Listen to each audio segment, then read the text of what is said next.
वजह से कहा यह भी जाता है कि न्यूक्लियर अम्ब्रेला इंश्योर कर ली है सऊदीज़ ने अपने लिए। वैसे मेंशन तो नहीं है ये वर्ड, लेकिन ख्वाजा आसिफ साहब ने भी ये बात की कि इसका मतलब है ये कि हमारे जो स्ट्रेटेजिक एसेट्स हैं वो अवेलेबल हो सकते हैं किसी के लिए।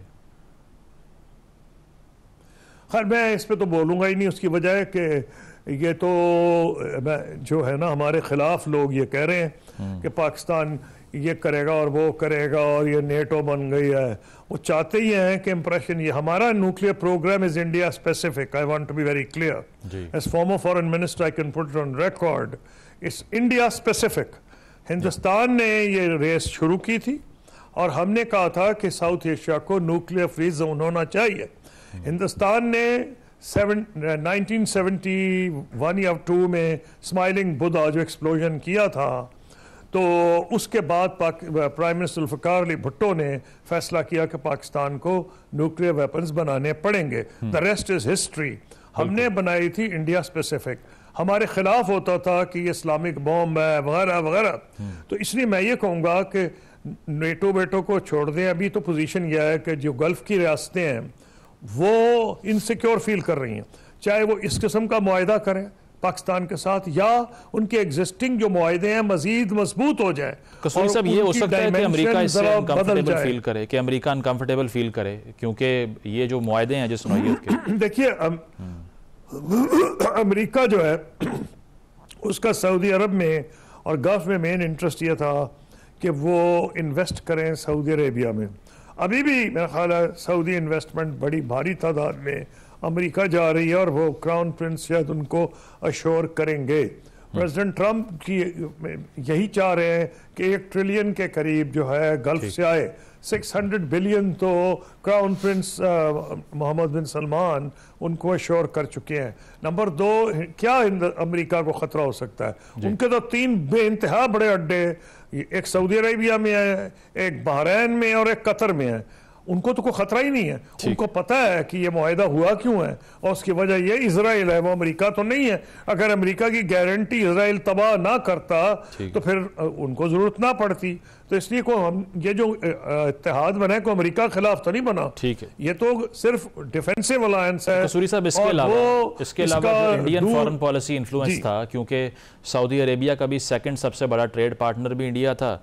वहाँ पर आपको लगता है एक बहुत बड़ा डेंट भी है? और साथ साथ वैसे खित्ते में आप देखें, श्रीलंका में जो कुछ हुआ, नेपाल में हुआ, बांग्लादेश में हुआ, ये इंडियन फॉरेन पॉलिसी इतने फ्रंट्स पे फेल कैसे कर रही है despite of being a big economy, a massive? देखिए ये जो मामला है ना ये जो मामला है ना, इसको फिर और तरीके से ट्रेस करें। अगर इंडियन फॉरेन पॉलिसी को अपने फेलियर गिनना है तो 4 डे वॉर थी, उनकी मिस जजमेंट थी, फॉरेन ऑफिस की भी और डिफेंस मिनिस्ट्री की भी। ये अब you cannot blame Bangladesh and Sri Lanka on India's foreign policy. हाँ, उनको फॉरेन पॉलिसी में धक्का ज़बरदस्त लगा है, और अगर धक्का है वो इसलिए है कि they were trying to dominate Bangladesh with the Bangladeshis didn't like, और हसीना वाजिद के जरिए वो कर रहे थे। ये जो चीज़ है ना, सऊदी अरेबिया भी इंडिया से ताल्लुकात ख़राब नहीं करना चाहता। उसका 40 बिलियन का ट्रेड है, हमारा कोई 4 बिलियन के करीब है। 5 बिलियन जी। उनके मिलियंस वहाँ वर्कर्स हैं। ना सऊदी अरेबिया ताल्लुकात ख़राब करना चाहता है ना इंडिया करना चाहता है, लेकिन एक रिजल्ट ज़रूर होगा कि अब इंडिया को ये पता होगा कि अगर पाकिस्तान पे हमला करता है तो सऊदी, देखिए हमें उनकी ज़रूरत नहीं है, to be very honest, Saudi support की। हमने अपने आप को कई मरतबा हिंदुस्तान के खिलाफ डिफेंड किया है। और हमने, अगर आप यूं देखें कि 1971 की जंग के अलावा जो कि ईस्ट पाकिस्तान में यहाँ से सप्लाईज हो ही नहीं सकती थी, लॉजिस्टिकल नाइटमेयर था। 1971 जो वर्स्ट वॉर थी, उसमें भी वेस्ट पाकिस्तान, जो आज का पाकिस्तान है, Indian armed forces western front पे नहीं बढ़ सकी थी। उनको एडवाइस किया गया था आप ये नहीं कर सकेंगी। इस पर बाकायदा किताब है जिसमें लिखा गया है कि कंसिडर हो रहा था कि वेस्ट पाकिस्तान पे क्यों ना हमला किया जाए। तो इसलिए मैं ये कह रहा हूं कि पाकिस्तान को किसी की जरूरत नहीं अपना दिफा करने के लिए, और हिस्ट्री का यही लेसन है कि आपको अपने शोल्डर्स पर रिलाई करना चाहिए। अल्हम्दुलिल्लाह पाकिस्तान की फौज, उसकी एयरफोर्स, उसका नेवी हमें डिफेंड कर सकती है, लेकिन सऊदी अरेबिया के साथ आने में एक हमारा मोरल बूस्टर है, और जो टेक्नोलॉजी की एडवांसमेंट है वो डेफिनेटली चांसेस बढ़ गए हैं, टेक्नोलॉजिकल कोऑपरेशन के चांसेस बढ़ गए हैं। Both the militaries, Saudi and the Pakistani militaries, will become more proficient. आपने जो बात की वो थैंक यू, बिल्कुल वो जिस तरह से द प्रिंस में भी मैकियावेली का कोट है कि a prince should rely on its own arms only. आखिरी सवाल जो आपसे करना चाहता हूँ वो ये है कि यूएन में यूएन का जो इजलास हो रहा है अब सऊदी अरब और फ्रांस की सरबराही में, उसमें अब बरतानिया, कनाडा, ऑस्ट्रेलिया और पुर्तगाल ने पैलेस्तीनियन स्टेट को रिकग्नाइज़ कर लिया ऑफिशियली। और अगर परमानेंट मेंबर्स की बात की जाए, अमेरिका के अलावा आप सब रिकग्नाइज करते हैं पैलेस्तीनियन स्टेट को। प्रैक्टिकली कोई फ़र्क पड़ेगा इजरायली अग्रेशन के अगेंस्ट या सिर्फ सिंबॉलिक है ये? देखिए, इसको एक है मीडियम टर्म, एक है शॉर्ट टर्म, एक है लॉन्ग टर्म। लॉन्ग टर्म तो मुंह काला हो गया है इसराइल का। मीडियम टर्म में यह है कि इसराइल के अंदर भी असर पड़ेगा कि उनको यह पता चलेगा कि हमें तो अब ये दुनिया समझ रही है कि we are an evil state, हम जेनोसाइड कमिट कर रहे हैं जो नेतन्याहू के मुखालिफिन हैं, और हम जो है सारी दुनिया में अकेले हो जाएंगे। और कुछ यूरोपियन, मेरा ख्याल यूरोपियन यूनियन के नुमाइंदे ने एक हिंट किया था कुछ दिन पहले कि हम बाउंड है by our principles to implement the judgements of the International Criminal Court. अभी उसका दोबारा जिक्र नहीं हुआ।